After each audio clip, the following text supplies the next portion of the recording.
never let it grow.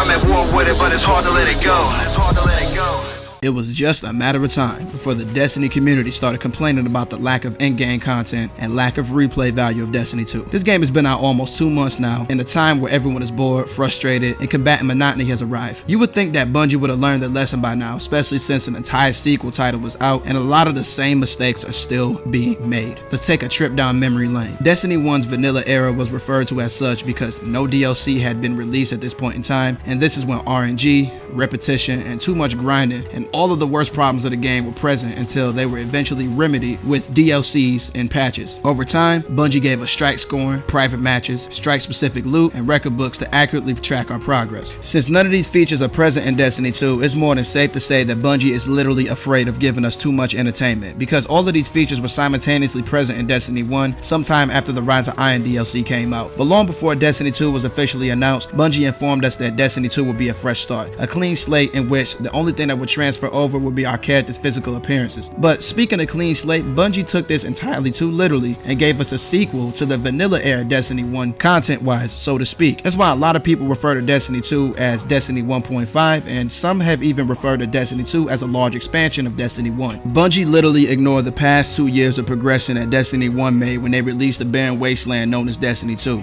But all of these allegations wouldn't exist if Destiny 2 picked up where Destiny 1's Rise of Iron DLC left off. Again, this is content-wise because there's no reason why we shouldn't have strike scoring, private matches, and strike exclusive loot that I brought up earlier. But surprisingly, a lot of people were upset about Destiny 2 being a new game instead of a continuation where you'd retain all of your gear from Destiny 1, despite the fact that this was a method of placing new and returning players on even foundation. I personally was happy with having a clean slate in Destiny 2 because I didn't want to use any of the weapons and armor I had been using for the past 3 years or so, since the whole point of playing a new game is to introduce oneself to new things, most specifically new loot. In the lore, the Cabal ransacked the tower, which destroyed our vaults, which contained all of our weapons. So instead of Bungie explaining to us, or simply explaining to us why our gear wouldn't transfer in Destiny 2, they found an ingenious method to weave it into the storyline. Destiny 2 was expected to do way more than what its predecessor did, and being a brand new game released on 8th generation consoles, you'd think that Destiny 2 would have evaded the inadequacies that Destiny 1 was plagued with, since Destiny 1 was originally meant to be a 7th generation console title, which gave it 7th generation console game shortcomings.